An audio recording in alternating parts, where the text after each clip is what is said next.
Para sahabat, sebangsa dan setanah air. Dari sedikit menterinya Presiden Jokowi yang ikut-ikutan begitu gila mengurus negara ini, Ibu Sri Mulyani termasuk yang harus saya beri penghargaan tertinggi. Bila seorang presiden dipilih dengan hak yang sama antar gender seperti dahulu, maka beliau ini adalah pilihan utama saya. Sayang, sekarang ini negara kita semakin jauh dari itu. Saat ini, undang-undang serasa tidak ada artinya lagi. Semua direcoki oleh segelintir orang yang sering dimanfaatkan untuk kepentingan sesaat oleh politisi tertentu. Segelintir orang ini sering membuat aparat tidak berdaya karena langsung diperhadapkan pada sekelompok orang yang mengklaim dirinya pemilik kunci sorga. Inilah mental para aparat kita yang tidak yakin bahwa dia memegang jabatan atau tugas karena memang dikehendaki Tuhan juga. Bisa jadi dia memperoleh jabatan tersebut dengan cara yang tidak baik sehingga dia tidak yakin. Kelompok ini yang bila dilihat cara hidupnya sangat eksklusif, bahkan seolah meminta agar dihormati dengan cara berlebih karena merasa memiliki kasta yang lebih tinggi. Keeksklusifan ini tercipta diakibatkan otak yang sungsang dan hanya didapati pada kelompok yang sangat kecil dari golongan mereka. Saya mengatakan sangat sedikit, itu adalah sebuah kenyataan. Karena sebagian besar golongan ini tidak memperlihatkan hal tersebut. Mayoritas dari mereka justru hidup seperti manusia Indonesia sebagaimana adanya. Bahkan, mereka sedemikian geram melihat cara hidup sebagian kecil kelompok seperti mereka ini, yang mungkin ada kelainan bawaan lahir. Kegeraman mereka melihat cara hidup yang sedemikian jumawa dan cenderung memperbudak masyarakat yang bisa ditindasnya. Cara hidup seperti itu hanya bisa muncul dari manusia-manusia yang luar biasa, tolol, yang tidak mau melihat kehidupan di dunia nyata ini.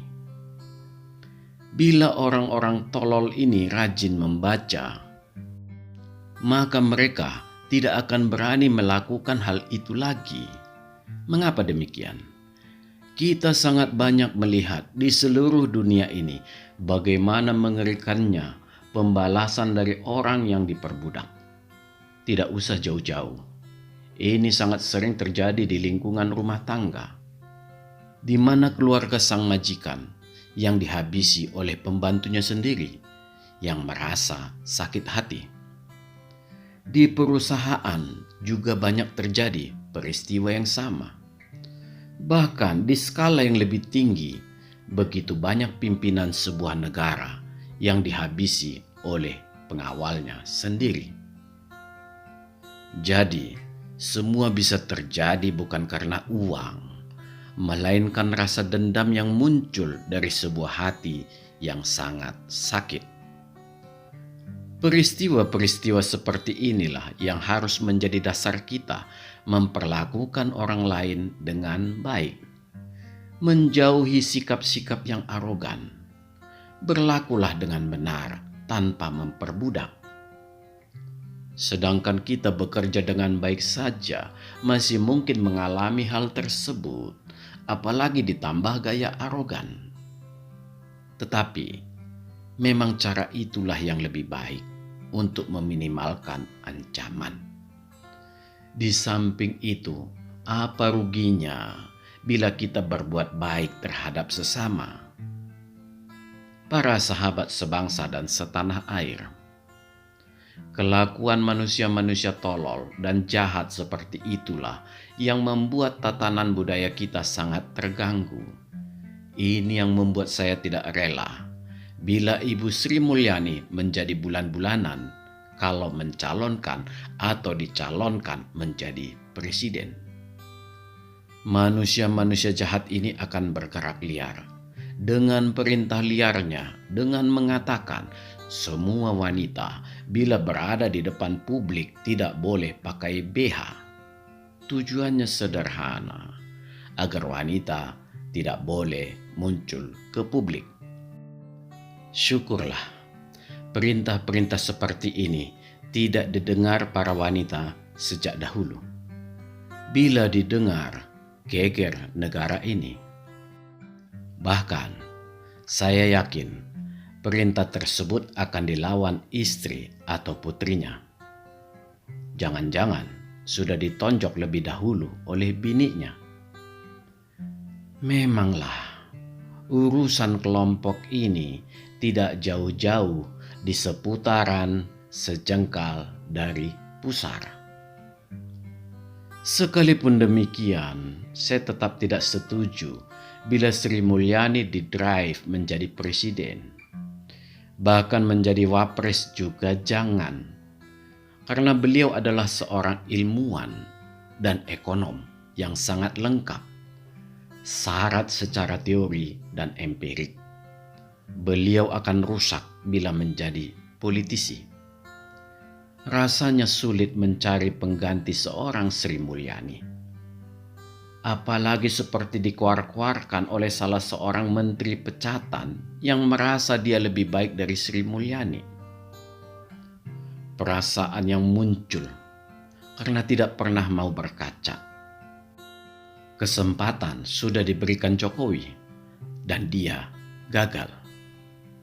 Syukur langsung dipecat.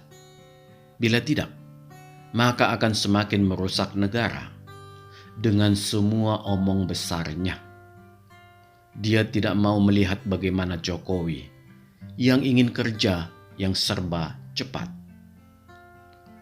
Para sahabat yang saya hormati, Sri Mulyani berkecimpung sebagai pribadi profesional sudah lebih dari 30 tahun. Saya tidak mengenal beliau, tetapi sepak terjangnya luar biasa di dunia, bukan hanya di Indonesia. Sri Mulyani harus mengabaikan suara-suara orang yang merasa dia lebih baik dari seorang Sri Mulyani. Sekali lagi, orang tersebut harus bercermin dahulu. Mengurus rumah tangganya sendiri saja, saya ragu dia mampu. Sementara Sri Mulyani adalah ekonom bilangan ke-20-an di dunia. Dan Sri Mulyani juga membawa ekonomi Indonesia nomor 7 di dunia. Sungguh mengagumkan. Mayoritas rakyat ini memandang hormat ke beliau. Pajak termasuk penghasilan utama kita. Memang harus saya katakan, Sri Mulyani kecolongan dengan adanya anggotanya, kalau saya tidak keliru, sekitar 20% yang tidak melapor LKHPN. Itu memang kecolongan yang besar dan harus bisa dibenahi dengan cepat. Mengenai anggota Sri Mulyani yang banyak berseliweran pamer harta, itu sudah bagian mentalitas bangsa kita yang memang sudah rusak. Dan itu bukan tanggung jawab Sri Mulyani semata, melainkan tanggung jawab kita bersama. Mayoritas masyarakat menghargai Sri Mulyani dan percayalah, yang mayoritas itu tetap akan setia membayar pajak karena sudah melihat peruntukannya.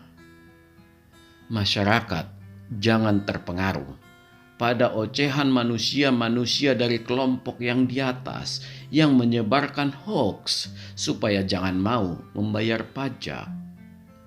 Mereka jelas bukan orang Indonesia karena mereka tidak peduli pada Indonesia. Sebuah peraturan memang bersifat memaksa, di bidang apapun, bahkan termasuk peraturan untuk menjalankan tata ibadah sebuah agama. Bila peraturan yang mengarah ke ibadah surgawi saja ada, terlebih pengaturan tata cara hubungan antar manusia dan bernegara, keberadaan kelompok yang jelas tidak beritikat baik pada negara Indonesia ini sungguh membuat panas hati masyarakat. Masyarakat waras sangat terganggu dengan semua ucapan mulut mereka yang sangat merusak sistem bernegara Indonesia. Ada baiknya kelompok manusia-manusia seperti ini segera dipanggil dan ditanya apa maksudnya, karena urusannya sudah cenderung makar. Bila yang bersangkutan tidak mau berubah, segera dikeluarkan dari negara Indonesia. Karena manusia seperti ini hanya akan mempermalukan orang yang bergolongan sama tetapi sangat mencintai Republik ini. Sekali lagi, usir mereka. Manusia seperti ini hatinya sangat jahat. Para pejabat harus yakin bahwa Tuhan pasti setuju dengan tindakan mengusir orang-orang jahat ini dari Republik tercinta kita. Para sahabat yang saya hormati, bila kita perhatikan harta Sri Mulyani, maka kita akan banyak menemukan petak-petak tanah yang kecil-kecil. Dari sini sangat tampak konsep berpikir Sri Mulyani adalah konsep menabung cara masyarakat yang biasa. Ada duit, beli tanah. Ada duit lagi, beli tanah lagi kalau perlu dengan berhutang. Karena tanah tidak pernah turun nilainya. Secara keuangan sangat tampak kedisiplinan yang luar biasa. Jadi, tidak akan mengherankan bila suatu saat nilai tanah itu akan memberi dampak kekayaan bagi beliau. Bila ditelusuri dari cara beliau memperolehnya dengan model seperti itu, sudah dapat dipastikan bahwa itu memang adalah dari penghasilannya sendiri. Sangat banyak masyarakat kita hidup tidak jor-joran, tetapi lebih memilih menginvest di tanah. Bila dilihat kekayaan bersihnya berkisar 56 M, maka harta awal beliau hanya berkisar 10 sampai 25 M. Sebuah jumlah yang sangat kecil untuk ukuran wanita kelas dunia dan belasan tahun menjadi menteri. Tidak banyak orang mampu hidup seperti beliau. Hidup yang keras dan mungkin sedikit menyiksa diri dengan cara menabung, membeli tanah. Pejabat Indonesia secara umum begitu doyan berfoya-foya, bahkan sampai berjudi ke luar negeri. Seluruh harta halal dan tidak halalnya dihabiskan. Sebagian dipakai untuk investasi 7 turunan, dan sebagian besarnya lagi dihamburkan untuk kegiatan yang konsumtif. Para sahabat yang saya hormati, temuan Mahfud MD adanya transaksi 300 triliun ada baiknya segera di-follow Sri Mulyani agar seluruhnya dibuka. Pak Mahfud juga bisa terus membantu dengan menelusuri kejanggalan-kejanggalan yang lain. Bahkan, para pejabat seluruh instansi dan anggota dewan juga perlu diaudit ulang, termasuk yang aktif, terlebih yang sudah mantan, apalagi yang banyak berkoar-koar. Agar dipastikan bahwa LHKPN yang dilaporkan adalah benar dan segera diumumkan ke masyarakat. Dengan demikian, para supir, pembantu, atau orang lain yang namanya dipinjam bisa dengan segera mengurus penggantian nama kepemilikan harta ke nama mereka sendiri. Bila terjadi keributan, segera diteliti. Kalau memang ada indikasi merugikan negara, segera disita untuk negara. Saya sangat yakin bila hal ini diterapkan, maka akan muncul para tikus-tikus yang akan melawan kebijakan ini. Kesimpulan saya, Ibu Sri Mulyani, ibu orang baik, dan termasuk pejabat yang miskin. Saya ulangi, ibu itu pejabat yang miskin untuk ukuran Indonesia. Uang yang berlalu lalang di tangan ibu ribuan triliun. Teruslah perbesar nilai itu demi kemajuan bangsa. Terus berkarya dan tetap memiliki hati yang besar. Tirulah Pak Jokowi yang terus berlapang dada sekalipun badai menerpanya. Tetaplah dampingi Pak Jokowi nanti sebagai penasehat atau guru bangsa negara ini. Salam.